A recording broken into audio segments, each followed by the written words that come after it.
2 साल पहले एक युवक न्यूयॉर्क के दूर दराज इलाके में अपने कजिन के केबिन पर गया था।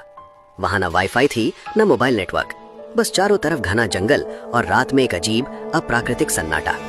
करीब 3 बजे अचानक उसकी नींद खुल गई, किसी आवाज से नहीं बल्कि इस एहसास से कि कोई उसे घूर रहा है। वो उठकर बैठा और तभी उसने उसे देखा। उसके बिस्तर के पैरों के पास एक अजीब जीव झुका हुआ था, पीलापन लिए लगभग स्लेटी रंग का, जिसकी त्वचा हड्डियों पर खिंची हुई लग रही थी।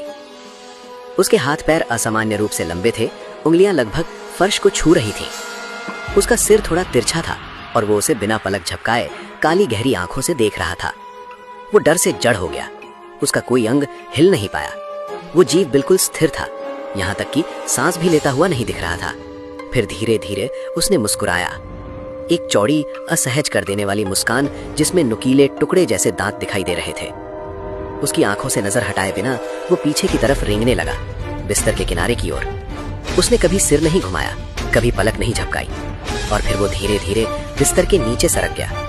वो सुबह होने तक हिला तक नहीं। जब उसने आखिरकार ये बात अपने कजिन को बताई तो कजिन ने एक पल को भी उस पर शक नहीं किया, बस धीरे से बोला, तुम पहले नहीं हो जिसने इसे देखा है।